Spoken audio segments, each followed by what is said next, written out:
북한 핵무기 본 사람이 있어요? 없잖아요. 핵실험했다는 북한 선전 외에는 본 사람이 없어요. 북한 핵이 진짜 핵이었다면, 진짜 가용 가능하고 신뢰성 있는 핵이었다면, 그런 기술과 능력을 갖추고 있었더라면 그렇게 장기간 육자회담 매달리지도 않아요.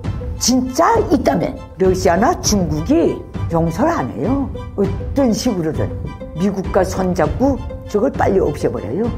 허풍 친다는 거 알기 때문에 그래요. 기술을 일단 넘겨준 적이 없어요. 소련이든 중국이든 아무리 공동연구했다고 해도 넘겨준 적이 없어요. 1990년대 제 구소련 연방이 해체되면서 소련 기술자들이 나와 있다가 다 초시에 들어갔거든요. 와서 휴양생활 몇 년씩 하던 소련 핵과학자들이 김일성이 뭐라고 그랬는지 알아요? 나쁜 놈들, 반만 충내고 갔다 그랬어요. 도와준 건 한 개도 없다고. 북한군은요 1980년대 중반을 끝으로 10년 군사 복무하면서도 실탄 사격 훈련을 한 번도 못하고 제대되는 시대에 접어들었어요. 탄생산 능력이 10%대로 뚝 떨어진 거예요. 북한군의 실제 전투 능력은 어느 정도인가요? 북한군의 전투 능력. 지금 러시아에 파병된 북한 그 육군의 능력이 북한 능력이죠. 그것도 나름 골라보낸 능력이 그거죠. 좀 몸으로 때우는 거예요. 원시 부족 전쟁처럼. 옷만 현대적으로 입었을 뿐이고 북한의 전쟁 능력 봅시다. 우리가 이거는 부정하지 못하잖아요. 모든 나라의 전쟁 능력은 그 나라의 산업 수준에 딱 달려 있어요. 그 모든 게 그 산업 토대에서 나오는 게 전쟁 무기들이기 때문에 그래요. 옷 하나, 이 군이 달고 있는 견장의 별 하나도 그 나라의 산업 역량에서 다 나오는 거예요. 이거를 놓고 볼 때 북한의 군인들은요 군복 교체도 못해요. 이미 80년대 중후반부터는 전혀 없어서. 북한의 김일성 족속의 현지 시찰 가면 군인들의 그 군복을 보면 저걸 입고 군 생활을 했는지 그게 안 잡히지 않아요? 새 군복 입고 나온 것 같은 게. 그 모든 사람의 몸에 부착돼서 한동안 입었던 모든 옷들은 그 나름의 표시가 다 있어요. 분위기적인. 북한은 김일성 족속이 이동할 때는 걸레 같은 군복 뺏겨놓고 차에다가 새 군복을 싣고 가서 국제에서 입혀서 세워놔요. 북한의 모든 군에 대한 피복도 동하, 겨울철, 여름철 피복도 제대로 보장 못하는, 주정대로 보장 못하는 나라가 북한이에요. 북한군의 사진에 나오는 것 외에 모든 내놓고는 건설장에 나와 있는 군대들 보면 이건 노예도 그런 노예가 없어요. 피복도 못 입는 것들이. 북한군은요 1980년대 중반을 끝으로 10년 군사 복무하면서도 실탄 사격 훈련을 한 번도 못하고 제대되는 시대에 접어들었어요. 탄생산 능력이 10%대로 뚝 떨어진 거예요. 북한의 군 운영에서 첫째, 유생 역량의 건강 상태, 보존 상태. 이건 음식이에요. 전쟁 준비. 두 번째 뭐예요? 의약품이에요. 세 번째가 무기예요. 군대들 왜 자꾸 끌어내서 대건설장에 갖다 던져놓는지 알아요? 국가가 병력에 가둬놓고 먹일 수가 없기 때문에 그러는 거예요. 전체 지역 몽땅 풀어놔서 그 지역 주민들이 허리띠를 졸라매고 십시일반에서 먹여 살리라고 그렇게 하는 거예요. 의약품? 북한은요 의약품 공장이 다 섰어요. 이미. 그건 북한이 주사기만 놓고 봐도 알아요. 의약품은 둘째치고 북한에 오늘날 유통되는 모든 약의 70%는 절대다수 주민 사회가 의존하고 있는 의약품은 중국산이에요. 장마당에서 놔두는 거예요. 이거 불가능하고 유생 역량은 식량이 없다는 뜻이고 의약품이 이렇게 중국에 의존한다는 건 북한의 의학 모든 제약 공장들이 생산 능력이 그저 간간히 돌아간다 그 뜻이에요. 무기? 몰라요. 북한 무기는 작대기나 같아요. 김일성은 늘 말했어요. 김일성이가 1994년 7월 8일에 퇴졌죠. 1994년 4월 말에 마지막으로 급사하기 전에 제2경제위원회라는 군수산업체를 이틀 동안 현지 지도했댔어요. 그때 김일성이는 모든 군수 생산에 대한 변실 자료, 그 똑똑한 그 상황을 체크한다면은 공탄을 했어요. 이제는 남조선 해방한다는 건 다 개꿈이랬다는 거예요. 모든 총포탄 생산이 10%대로 뚝 떨어진 거예요. 그 10%대로 뚝 떨어진 이유는 또 어디에 있는지 알아요? 원료에 걸린 거예요. 원료가 있어야 생산하는데 이 모든 총포탄의 모든 생산의 주 원료가, 전략적인 원료가 중국과 러시아에서 들어갔던 거예요. 북한에는 가용 가능한 화약을 만들 수 있는 지하 자원이 없는 나라예요. 이것 때문에 다 그렇게 된 거예요. 오늘날 북한이 전쟁 준비를 못한, 전쟁을 할 수 없다는 거는 북한의 모든 그 고철이나 같은 그 포요 뭐요 이것만 봐도 알아요. 아니 그 자력갱생 간 거부터 전이민족 수매 사업을 벌려서 파고초를 주워다가 다시 녹여서 재생해서 만든다. 그래서 뭐라고 나와요? 청년호, 소년호, 료맹호, 땡코 이거 모두 매탕 해먹은 파고철로 재생한 것들이에요. 포 한두 발 쏘면 포신이 휘어질걸? 끊어지고. 이건 교체를 못해요. 순환적으로. 용이에요. 산업 용량이. 기술의 면에서나 계획 면에서나 용이에요. 나는 그 분야에서 17년 정책 담당 기자를 하고 강 중요한 곳들만 봤댔기 때문에 이걸 알아요. 그래서 김정은이가 무슨 핵물질 공장에 현지 시탈 나갔다 어디 나갔다 하면 북한은 가장 낙후하군 현대적인 산업 수준과 멀리 떨어져 있는 나라로서 북한의 모든 진짜 공장에 갔다면 그 분위기만 봐도 이건 가동되는 공장이구나. 이거는 세트장이로구나. 즉시 알아차려요. 거기 한 번이라도 갔다 온 사람들은. 그 갔다 온 공장들 다 세트장이에요. 거기 어디 사람의 냄새, 기름의 냄새, 땀 냄새가 전혀 느끼질 않아요. 사진이 그렇게 쏟아져 나와도. 전이끼리 돌아다녀요. 엉뚱한 걸 싸놓고. 그래서 현실에 있었던 사람하고 현실이 없이 사진으로만 특히 선전 대국들, 독재국가는 선전에 목을 매요. 자꾸 국민을 속이고 센 척하기 위해서 자기네의 범죄적 야망을 감추기 위해서 이 선전물로 나온 그 자료를 북한을 보지 않고 본 사람하고의 답이 완전히 달라요. 난 거기서 크고 작은 군수공장 이렇게 저렇게 매번 갔다 왔기 때문에 돌아가는 공장인가 돌아가지 않는 공장인가 즉시에 알아요. 북한은 전쟁 능력, 전쟁은 그 나라의 산업 수준에 산업 역량에 딱 달려있어요. 30년째 식량 배급제도 복귀 못한 나라예요. 북한 체제가 정상인가 비정상인가 이거는 앞으로 올라갈 체제인가 내려갈 체제인가는 딱 세 가지만 보면 알아요. 그럼 북한 김일성 주석이 스스로 사회주의 제도의 본질적인 우월성이고 기틀이고 전체라고 한 세 가지 우월성이에요. 그 첫째가 식량 배급 제도예요. 김일성은 늘 말했어요. 우리가 6.25 때 큰 낙동강까지 진격에 나갔다 유생 역량을 보존하면서 깨끗이 후퇴해서 들어왔다가 재정비하고 또 나갈 수 있었던 것은 농사가 잘 돼서 후퇴에 들어오는 모든 북한군이 38선을 넘어서부터는 어느 집에 들어가도 쌀떡을 내면 쌀이 있어서 그걸 밥 지어 먹으면서 압록강 두만강까지 후퇴에 들어갔다는 거예요. 산 타고. 식량이자 전쟁이라 그랬어요. 식량이자 전투력이라고. 그래서 북한의 전쟁 준비의 1순위가 식량이에요. 국민 30년째 밥도 못 먹이고 식량 배급제를 복귀 못해요. 이런 나라가 어떻게 전쟁해요? 2대 요소예요. 식량, 무기. 인간을 빼고는. 그리고 북한은요. 안동알도 못 만드는 나라예요. 북한산 사진이 들어봤어요? 북한산은 현미경도 못 만들어요. 이 광학 연마 기술이고 뭐고 이거 너무 낙후해서 50년대 수준에 다 있어요. 북한의 어느 분야든 재기 있고 경쟁력을 갖춘 벤처 기업이 하나도 없어요. 역동성 있는 첨단에 근접하는 세계 트렌드를 놓고 볼 때 하나도 없어요. 땅 파는 거하고 곡괭이질하는 거하고 사람 밀려다니는 것밖에 없어요.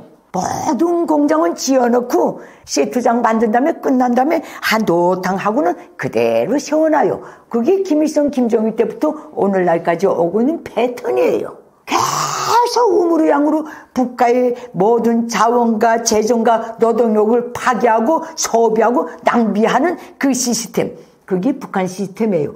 이게 왜 그렇게 됐는가? 김일성 족속의 야망 때문에 그래요. 경제도 정치도 국방도 인민생활도 김일성 공산 세습 독재 체제 유지 용과를 위해서 전속해야 하며 거기에 이바지해야 한다고 딱 돼 있어요. 그래서 북한은 김일성 족속은 망고절세의 수령이라 그래요. 북한 노동당은 김일성 족속의 사상과 용도를 실현하기 위한 정치적 무기라고 딱 돼 있어요. 북한 정권 김일성 족속의 국가 이념 비전을 실현하기 위한 그 제도적 무기라고 딱 그래요. 북한군 온리 김일성 족속을 정치 사상적으로 목숨으로 경결히 옹호 보유하고 수령의 위협을 목숨 바쳐 지키는 것이 북한군의 최대의 사명이라고 딱 돼 있어요. 이건 내 말이 아니에요. 북한의 모든 법 규정이 딱 들어가 있어요. 전체 북한 인민은 수령의 운동으로 살아가는 아주 피조물이에요. 그래서 전체 북한 주민들은 김일성 김정일주의자가 되어야 한다고 시종일관 강제하는 게 김일성 족속 김정은 3대까지 와서 저러고 있어요. 그 기준은 수령에 대한 충실성을 체질화 무슨 이제 본태화해야 된다 그래요. 습법화, 체질화, 수령의 명령을 집행하기 전에는 살 권리도 죽을 권리가 없는 게 북한 주민들이 아주 수령 받드는 충성이 본태라고 딱 그래요. 이게 사람이요? 짐승이지. 북한 경제는 수령의 밥그릇이에요. 모든 북한 경제에서 구조가 어떻게 됐는지 알아요? 첫째, 당경제. 당경제는 군 뽑는 경제예요. 즉 수령의 비자금을 만드는 경제. 국제시장에 나와서 우물은 양으로든 밀배를 하든 보따리 장사를 하든 달러만 벌 수 있는 것만 생산하는 게 당경제예요. 그 다음에 군수경제가 두 번째예요. 이건 전쟁 준비예요. 군수경제의 첫 번째 미션도 무기 밀매를 통한 군자금 수령의 혁명기업 수행을 위한 군자금 벌어들이는 거예요. 인민경제, 즉 인간경제는 당경제, 군수경제를 보장하는 깃다리예요. 인민경제의 모든 기술력, 그 다음에 수단의 말하자면 모든 기계수단들, 모든 그 자원들, 꼴짝, 생산 라인은 다 당경제하고 군수경제에 소속되어 있어요. 그래서 북한의 인민경제는 개시나마나한 경제예요. 북한의 주민들은요, 손바늘도 대물림하겠어요. 북한의 한 공장에서 생산되어 나온 손바늘도 규격과 연마도가 다 달라요. 어떤 물건도, 어떤 상품도 규격화, 표준화, 안정화, 양산화 할 수 없는 게 북한 경제예요. 세상에 북한산 상품이라는 거 들어본 적 있어요? 불죽술, 고려 인삼술 외에 본 적이 있어요? 없어요. 그게 오늘 아침까지 북한이에요. 북한의 경제 상황이 군사력에 미치는 영향은 무엇인가요? 군사력은 논할 게 없다니까. 군대라는 거는요, 그 여름철에 계속 훈련을 안 하고 어떤 실전을 안 하면 여름철에 굴뚝이나 같은 존재예요. 군대는 국가가 전적으로 매겨 살려야 하는 집단이에요. 국가가 보장 못하니까 산업 역량이 안 되니까 저렇게 된 거예요. 군복 입고 보수를 안 주는 노예 노동력이나 같아요. 북한 군대는. 어찌 보면 현대판 포로지요. 김정은은 군대를 어떻게 활용하고 있나요? 굶는 사람, 늘 배 줄인 사람의 첫째 본능이 뭔지 알아요? 뛰어나와서 먹을 거 찾는 거예요.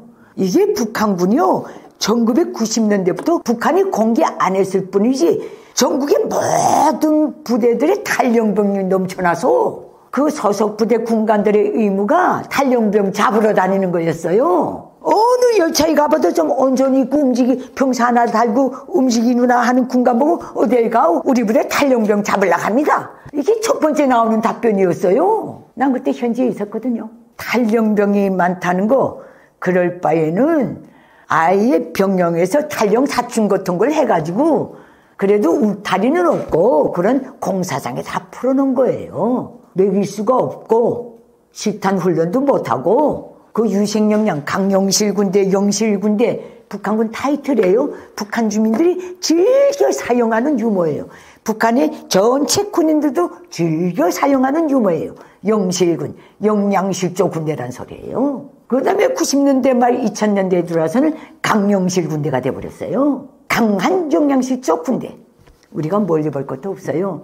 오창성이라고 기순병사 있죠. 그 사람이 왔을 때 그 사람이 그 신체적인 모든 안팎의 모든 걸 볼 때 자유색이 정상 국가의 군대라면 얼마나 놀라운 그 일들이 많았어요.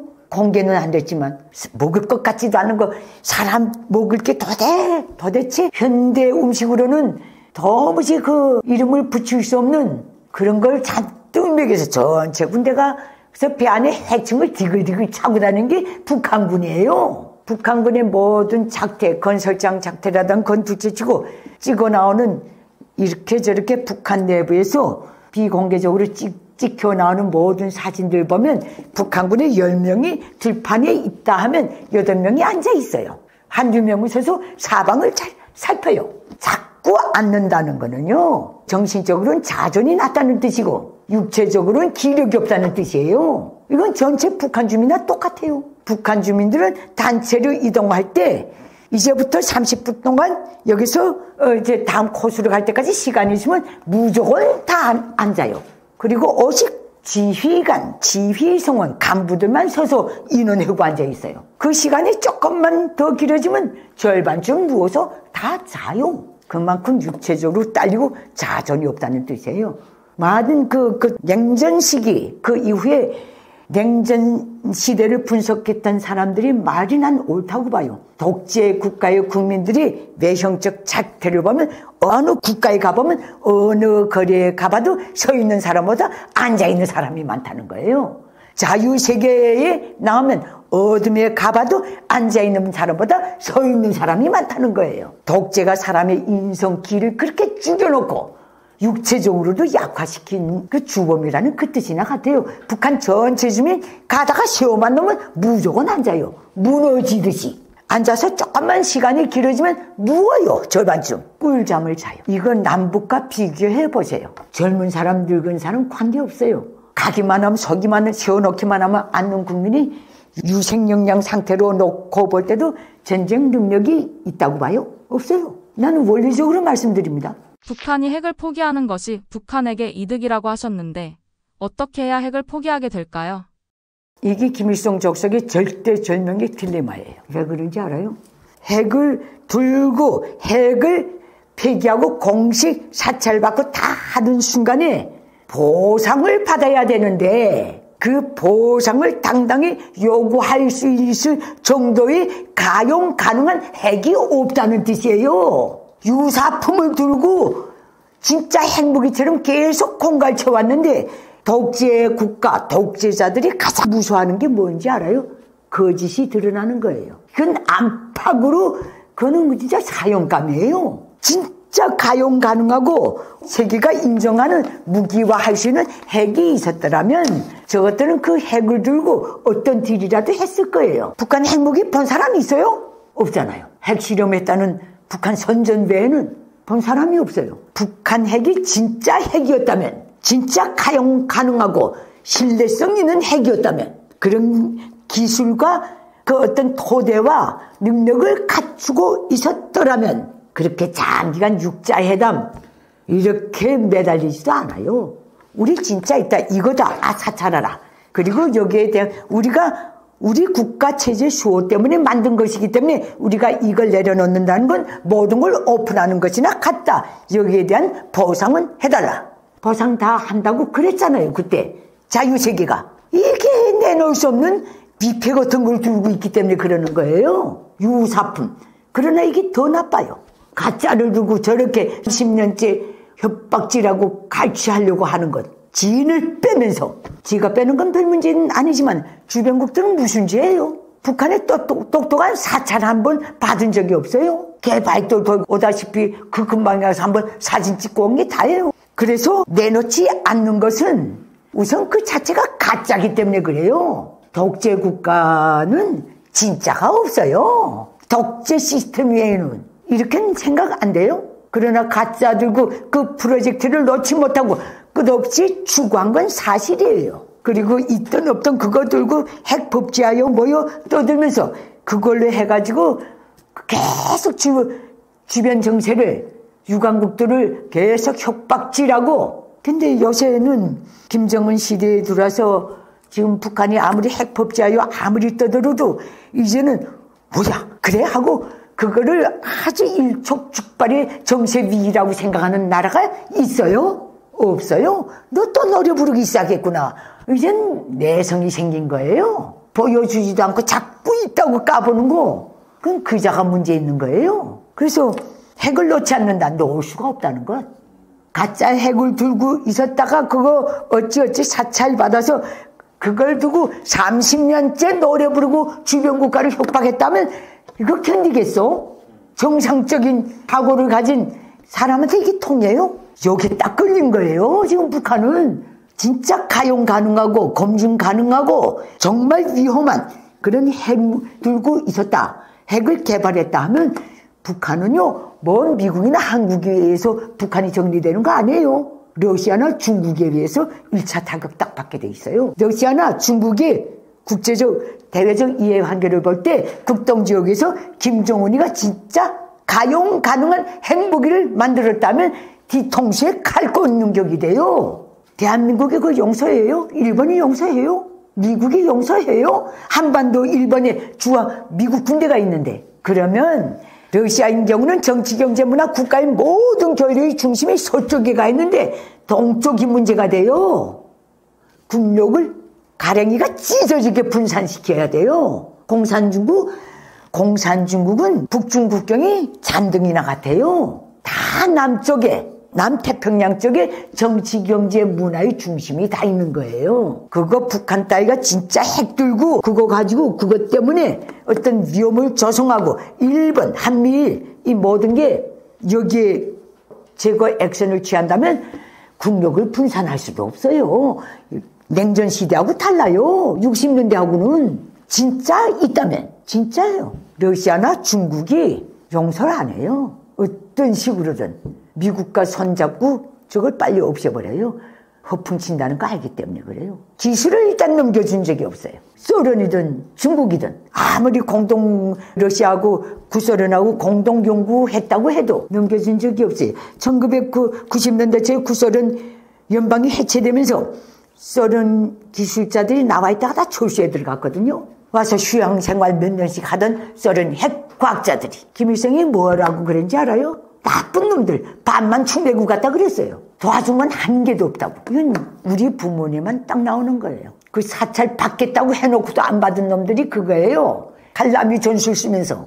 얘들은 거짓 드러나는 게 더 무서운 거예요. 왜? 핵대국, 핵보유국, 미사일 보유국을 추구하면서 이것을 꼭 해야 우리 민이 마음 놓고 허리 배를 튕기면서 먹고 살 수 있다는 그런 선전을 해왔기 때문에 300만 이상을 굶겨 죽이고 북한 경제를 쑥대밭으로 만들어 놓고 북한 전체 주민이 절대 다수 주민이 저반 석죽도 못하게 만든 이 근원이 바로 핵 미사일을 우리가 가지고 있어야 이 파고를 넘기 때문에 그렇다고 북한 인민들에게 세뇌를 했는데 가짜를 들고 그렇게 했다면 늘 미개하고 멍매한 북한 주민 사회라도 이거 용서할 수 있겠어요? 이렇게 한번 보세요. 저놈이 끝까지 핵사찰 안 받고 뭐 저 핵 가지고 저 이젠 딜도 못해요. 가짜를 다 우려먹었어요. 딜을 못하니까 숨기고 있던 걸 이제는 핵 법제하여 뭐요 전술 핵이요 뭐 다각화 다종화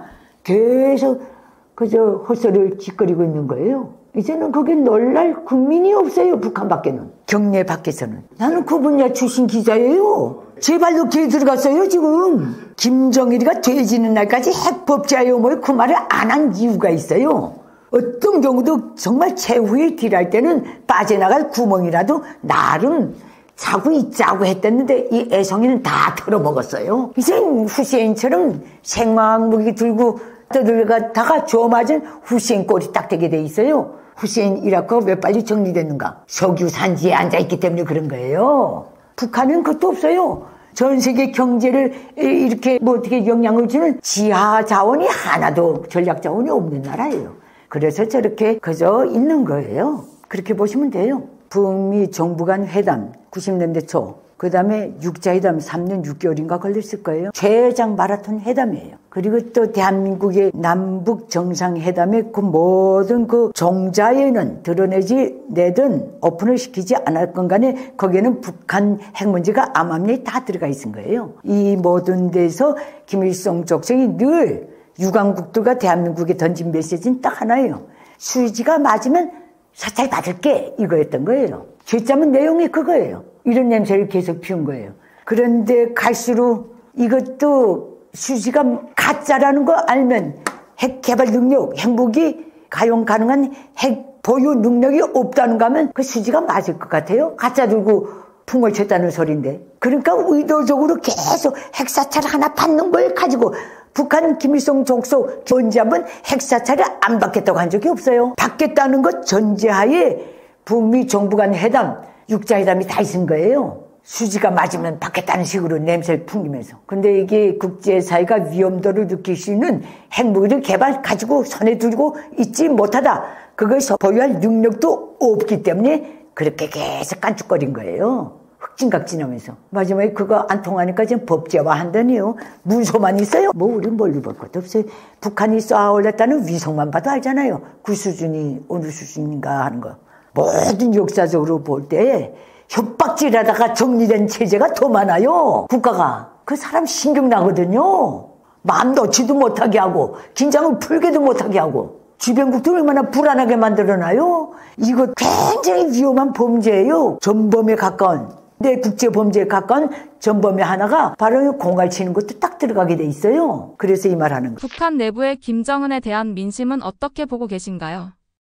우리가 북한 전체주의 제도의 민심이라는 거는 그거는 데이터를 잡을 수가 없어요. 절대 정당하고 자유롭고 모든 사람들이 솔직해질 수 있는 여론조사가 아예 없는 나라예요. 모든 정치인의 지지율을 집권 세력이 원더있는 수단이고 노예니까 자기네가 다 행사예요. 그래서 김일성, 김정일, 김정은을 놓고 볼 때 지지도에서 역사적 행정을 놓고 볼 때 김일성, 소위 주체 사회주의 조선의 시조라고 하는 김일성이는 그래도 뭐 항일 빨치산이라도 했어요. 그리고 김일성은 일제 식민지 통치에서 갓 해방된 북한 지대에 들어가서 지도자를 했어요. 그리고 나라를 재건하는 데서는 돈 있는 사람 돈, 힘 있는 사람 힘, 지식 있는 사람 지식 하면서 대동단결하자고 그랬어요. 그때까지 칼을 빼들지를 않은 거예요. 자유조선을 세운다 그랬어요. 국민 생활에 대한 기준은 이 밥에 고깃국 비단옷에 기아집으로 딱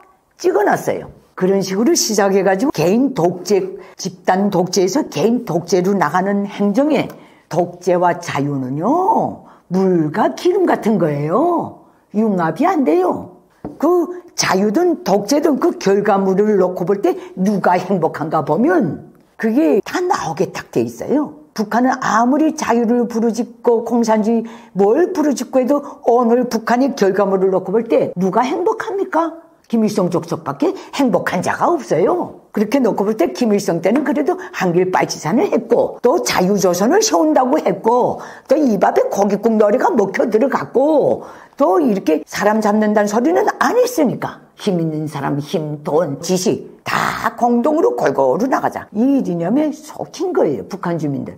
그래서 김일성 때는 김일성의 신격과 지지도가 적어도 북한 주민 100을 놓고 본다면 한 70%는 됐어요. 그 중에서 이제 실향민들 그때 내려온 사람들은 다 반대하고 나왔으니까 불구 뛴 사람들은. 그러면 70%로 봅시다. 김정일 이때부터 꼬인 거예요. 왜? 공산 전체주의 모든 공산국가의 기존의 사례도 권력을 세습 안 한다고 딱 돼 있어요. 누구도 세습한 자가 없어요. 이 세습하는 바람에 깜짝 놀란 거예요. 그래도 그게 먹혀 들어간 게 다 구소련과 중국 때문에 그렇게 된 거예요. 수령의 위협, 초대 위협을 변질시키지 말아야 된다. 저 소련 공산당, 중국 공산당 수령이 바뀔 때마다 이 체제가 변하다니까 약화됐다는 거예요. 그리고 수령의 후계자는 혈통으로뿐만 아니라 수령의 손에서 나서 자라서 수령을 보고 본받으면서 수령의 모든 것을 자기 것으로 채워난 이거야말로 적장자라는 거예요. 그런데 북한에 이게 왜 먹혀 들어갔는가? 그거는 북한 체제가 자유민주주의 공기를 단 한 초도 맡아본 적이 없기 때문에 그래요.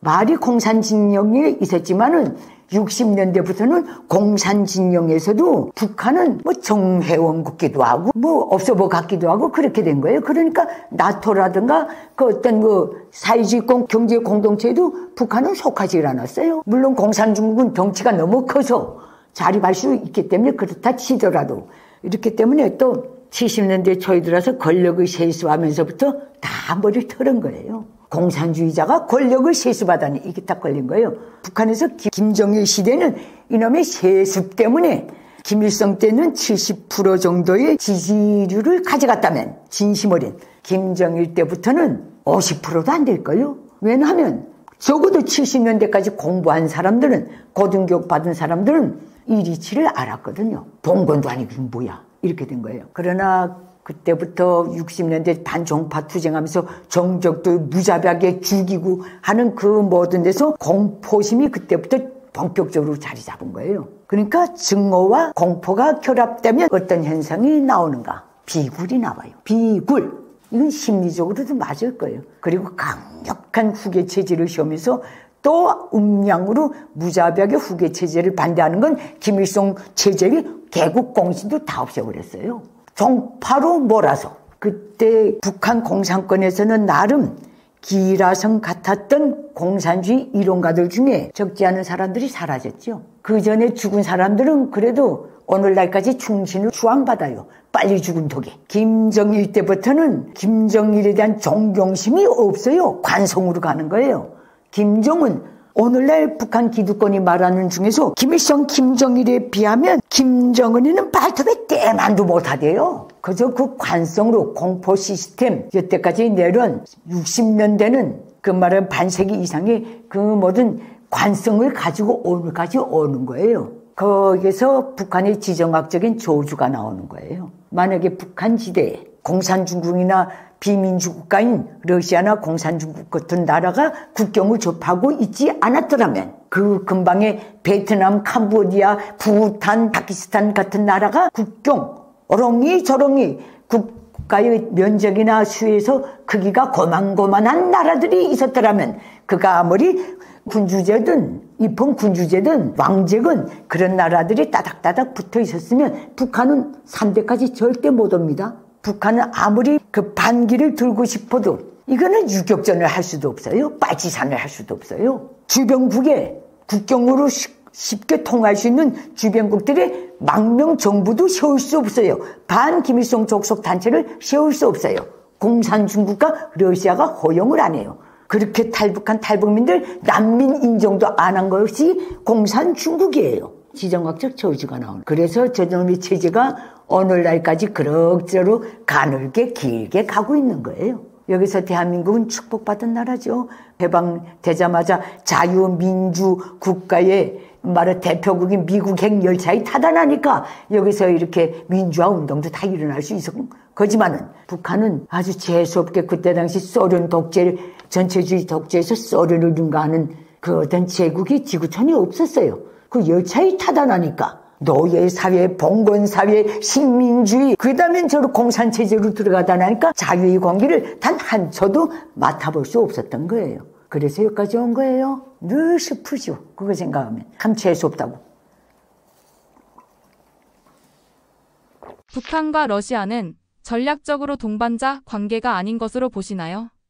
전략적 동반자 관계하고 북한이 아무리 덤부링해도 균형이 전혀 안 맞아요. 이거는 하나는 그게 그들식으로 말한다면 북러 수뇌부식으로 말하면 하나는 그건 말하자면 유색 영향을 바치고 자기는 먹여 살리고 체제를 보호해달라는 그 요구가 김정은에게 있는 거고, 푸틴이 그 어떤 그 지정학적 위치나 국가의 위상을 놓고 볼 때 김정은 따위하고 손잡고 나가다가는 개망신한다니까. 이용해 먹을 뿐이죠. 얼마나 우습게 봤으면 밤에다 밤에 가겠어. 아직도 파병을 공식 인정 안 하고 있잖아요. 그 자체가 정상적으로 너와 나의 정상적인 예배리, 정상 예배리 아니다는 무언의 압력이기도 해요. 외교란 게 뭐예요? 동대동으로 주고받는 거예요. 이렇게 보시면 답이 나오잖아요. 전략적 동반자 관계. 공산권은 굉장히 이런 수로를 지어내길 좋아해요. 일맹적, 혈연적, 동지적 관계. 전략적 동반자 관계.